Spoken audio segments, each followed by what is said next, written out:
What happens today does not always portend what will happen tomorrow. Scenario planning, which we'll briefly introduce in this session, is a tool that can help increase the power system's resilience to potentially disruptive changes. Scenario planning is different from forecasting because forecasting relies on observations of the past. Statistical trending, for example, examines observed relationships between two or more variables over time. It provides inferences on what a target variable, load for example, will do if there is a change in a certain explanatory variable, such as weather. But what if the future holds something completely new? What if a new technology or some extraordinary economic shock affects the system? If it's new, no observation of the past can provide guidance. Scenario planning is a way to anticipate new changes and systematically examine how they might affect the usefulness of future investments. Shocks have happened before.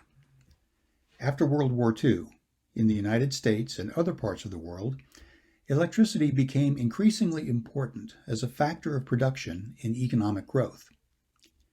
Electricity was inexpensive, and it was a positive force in expanding a country's gross domestic product. In the 1960s, electricity planners and their regulators could be forgiven for thinking that economic growth would lead to greater demand. After all, that was the story unfolding before their eyes in the data they observed. What they could not foresee was the Arab oil embargo of 1973. In October of that year, a coalition led by Egypt and Syria launched a military offensive against Israel. That same month, the Arab oil-producing countries launched an economic war. They placed an embargo on oil exports to the United States and other countries that were backing Israel. World oil prices quadrupled, and all other energy sources, including electricity, became significantly more expensive almost overnight. Costs never fell back to what they were in the 1960s. One significant result of the oil shock was a permanent change towards energy efficiency. Electricity, as a function of GDP growth, began to fall, and it continued to fall even during the years there was no recession. This persistent improvement in energy efficiency changed load growth. Much of the generation capacity that was planned and begun in the 1960s consequently contributed to capacity surpluses in the 1980s and the 1990s. Now, this is an extreme example, but it shows what a disruptive break can look like, an unprecedented shift that breaks the bounds of what past data can inform. This is what scenario planning tries to address. Scenario planning aims for no regrets investment decisions. No regrets means that even though the future is cloudy, the infrastructure that is approved today will remain useful regardless of what the world looks like when the winds of change blow away the clouds. Unlike forecasting, scenario planning is never about predicting what the future will be. It's about anticipating several plausible versions of what the future might be, finding where these futures overlap, and making today's decisions inside that multi-scenario decision space.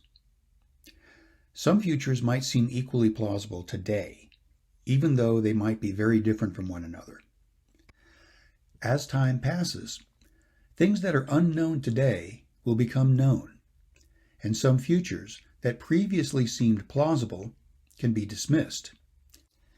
If long-term investment decisions are made inside that multi-scenario decision space, today's decisions will remain robust and productive in the future regardless of which scenarios come to pass and which do not. Scenarios can focus on outcomes of national policy initiatives, such as renewable energy goals. This can combine sensitivity scenarios with future renewable energy penetrations that are higher or lower than the national goal. Testing different penetration scenarios can shed light on the usefulness of infrastructure choices, new transmission, for example, in accommodating eventual penetrations of renewable energy that are more than the government's policy goal. Policy scenarios can also test energy efficiency standards, vehicle electrification, general replacement of fossil fuel use with electricity, targets for greenhouse gas reduction, and economic development programs such as universal access to electricity service. Some scenarios can address supply uncertainties, such as slower or faster depletion of domestic natural gas reserves, disruptions in the availability of liquefied natural gas, or LNG, and major shifts in trade policy. Another important application of scenario planning is to test how a faster or slower pace of economic development might affect electricity demand and investment. Let's look at some example scenarios as used by the U.S. Energy Information Administration, or EIA. The EIA collects energy data for the United States, and it conducts both short-term and long-term analysis to help energy planners. One of EIA's regular reports is its Annual Energy Outlook, or AEO. The AEO uses computer simulations to forecast future energy supplies, demand, and prices. The AEO has a reference case, which contains EIA's baseline assumptions as well as normal trends. It also has several special scenarios which specifically test how significant changes might affect projected outcomes relative to the reference case. These additional scenarios include cases where the production of oil and gas is very high and cases where it is very low. Agency experts have set forth specific conditions that could lead to each scenario. Differences include well spacing, technological advances in exploration and production technologies, discovery of new reserves, and other factors that would tend to increase or decrease the supply of natural gas. Other change scenarios in the AEO include high and low world oil prices, fast and slow economic growth, reductions in the cost of new renewable technologies, carbon dioxide allowance fees and other carbon reduction policies, and system-wide changes in how utilities pay residential customers for rooftop solar. Let's take a look at the oil and gas supply scenarios and their implications for U.S. exports of LNG in 2030. Total U.S. natural gas production under the high supply scenario would be about 11% higher than in the reference scenario. This additional supply would flow throughout the U.S. economy, affecting all uses of natural gas, including LNG production. LNG exports would increase about 5% over the reference scenario. The U.S. would retain a large share of the additional supply, but over time, LNG exports would increase. We can compare this to what might happen under the low supply scenario, where total production in 2030 would be about 17% less than the reference case. This would disproportionately shrink the supply available for LNG, which would shrink by 21%. The AEO uses supply, demand, and the potential for fuel substitution to forecast natural gas prices under each scenario. Low supply relative to demand pushes prices higher, and vice versa. Under the reference scenario, U.S. natural gas prices, in real dollars, rise by about 1.2% per year over the 3-decade forecast period. Under the high supply scenario, however, prices remain flat, although with some near-term variation from 2020 to 2030. Prices rise by more than 3% per year under the low supply scenario. This slide and the previous slide illustrate the application of scenarios. The oil and gas supply scenarios, taken together, give a plausible range of future natural gas prices under plausible production futures. It's not a matter of guessing which trend will be right and running with that number. The truth will likely land somewhere between these two trends. Analysis that is based on this range, rather than on a single point, will have a better chance of finding no regrets options for low growth assumptions, generation expansion, and other long-term planning questions. This illustrates the sort of unknowns that scenario planning can help address. In the AEO, scenarios provide inputs into heavy-duty computational simulations of the national energy picture. But you don't need supercomputing capability for scenario modeling to be useful. The main value of scenario analysis is to build consensus around how to approach uncertainty when public investments are at stake. The outcome can be both qualitative and quantitative. What's the most that customers might be willing to pay for all renewable energy? What's a reasonable range for how fast or how slow the public might adopt a new technology, such as electric vehicles? Would any of this change with a recession or with accelerated economic growth? Many things are unpredictable, but in many cases, the uncertainty and risk around them can be managed rationally. Convening a stakeholder process is important for the success of scenario planning. Utility experts sitting in a room could come up with their own assumptions about the future. But if the results are going to inform a regulatory decision, the process needs to be more transparent than that. This is a people process, and skilled facilitation is important to its success. It often helps to retain an independent outside party who is skilled in facilitating interactive group decision-making. Not only does it make the process proceed more smoothly, it helps create a sense of fairness, objectivity, and transparency that could be important to future regulatory cases. If scenario planning is going to support government decisions, broad-based stakeholder participation is crucial. One reason is to have a deeper pool of knowledge. Different stakeholders will have different interests, but they will also have different areas of expertise. Another reason is to reduce the burden of litigation later on. A dialogue facilitated by a neutral third party allows stakeholders with opposing perspectives to propose and debate options in an informal environment. This can increase the possibility of consensus on important items, and with greater efficiency than a formal proceeding would provide. Finally, good technical support is important. Ideally, the support should come from subject matter experts who have no stake in any policy outcome or regulatory decision. Not every stakeholder will come to the scenario planning process with the same level of technical knowledge.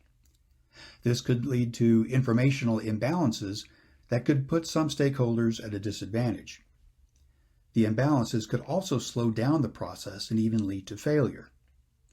Equal access to honest brokers of information can help parties agree on scenarios and what their attributes might be. The first step in scenario planning is to clarify the target objectives. The outcome should be more focused than a general speculation about what the future might look like. What investments, the ones before regulators today, are likely to be affected by how the future turns out? It could be decisions about new generation or the need for new transmission. It may affect assumptions about load growth. These are examples of the specific types of decisions that government regulators might revisit at the end of scenario planning. One issue of particular importance could be the risk of stranded costs. Is it possible that things could change in such a way as to leave a possible public investment unused? Another question is the distinction between public risk and private risk, which are managed differently and have different implications for public decision-making.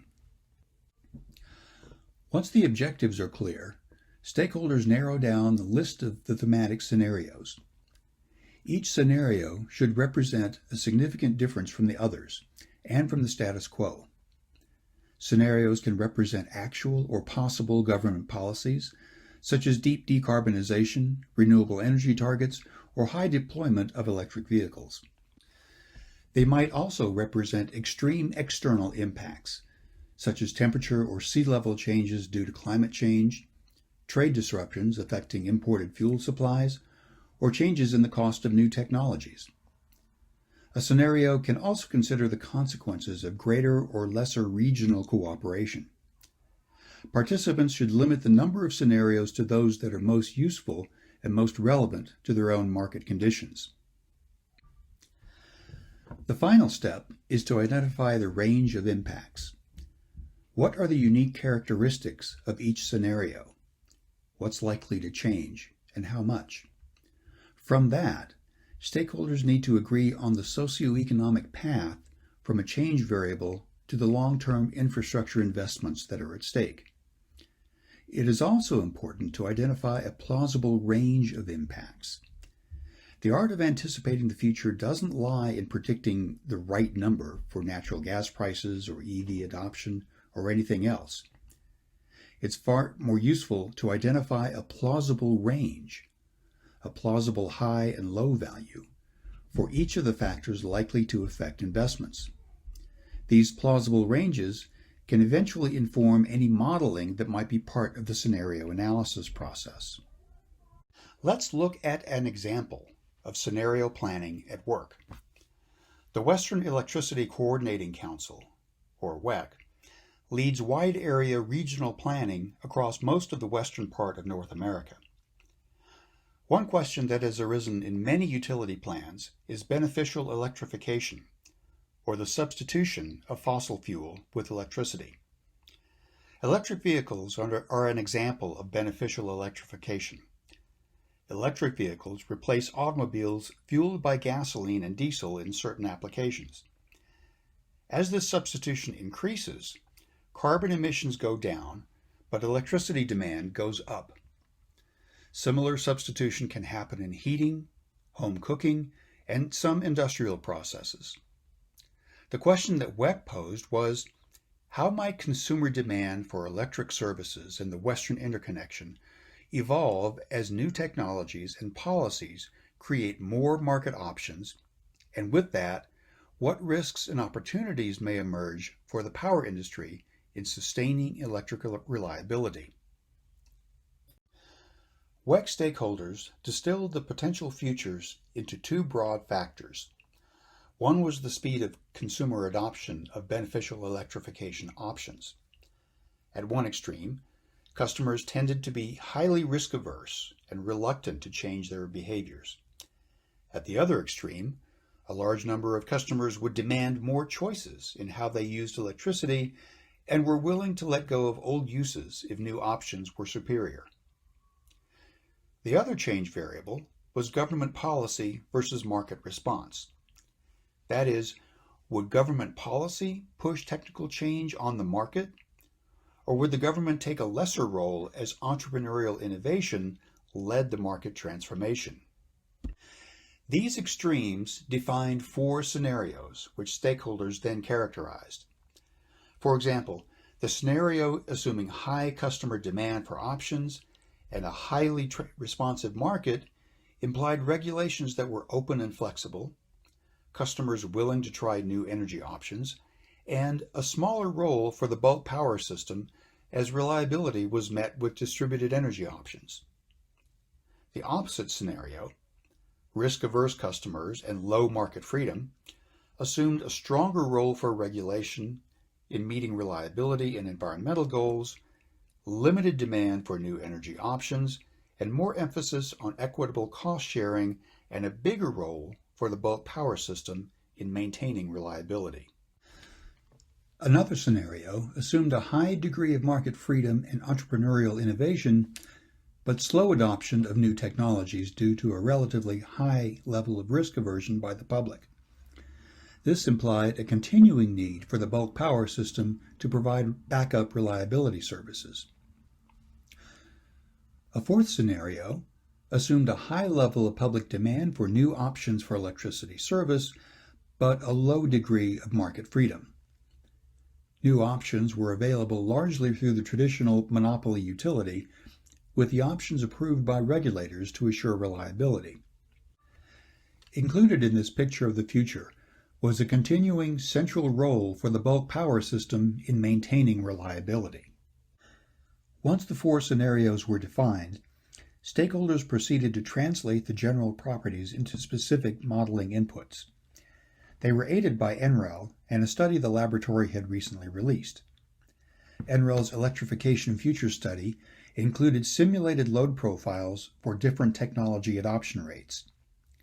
Stakeholders also agreed to test scenarios with and without transmission constraints to see how outcomes might depend on improvements to the bulk power system. The characteristics of each scenario guided inputs into production cost models, power flow models, and capacity expansion models. At the end of the process, WEC stakeholders were able to make the following observations. First, each of the 4 scenarios involved changes to interregional flows of electricity. This meant that transmission utilization increased substantially in some regions.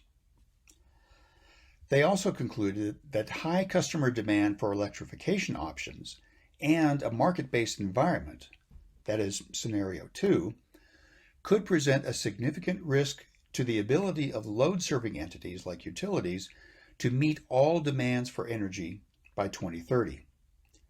The availability of dispatchable distributed energy resources, or DER, could significantly mitigate the risk of unserved energy. Stakeholders also concluded that with increased electrification, the peaks and valleys of diurnal load profiles would become spikier, leading to operational challenges and increased risk to system reliability during peak and ramping periods. Flexible DER from electric vehicle battery storage and other types of battery storage have the potential to smooth the spikiness of daily load profiles as beneficial electrification increases. Stakeholders also identified the need for market mechanisms to evolve. As electrification and consumer adoption increase, new approaches to rates and pricing, such as time-of-use rates, can provide the right price incentives that will make the most of technology advancements. This training session has provided a very general introduction to scenario planning. We've seen how it's different from forecasting, in that it addresses the challenges of dealing with futures that are possible, plausible, but not yet observable. It complements forecasting by analyzing the long-term implications of infrastructure investments that are under consideration today to address more immediate needs. It can reduce the risk of stranded costs, increasing the likelihood that a public investment will remain useful under many potential futures. This is what no-regret decision-making means, not only for investment in infrastructure, but for policies as well. Collaborative and transparent processes can increase public acceptance of such no-regret decisions. They can also lead to consensus outcomes that are defensible in regulatory proceedings.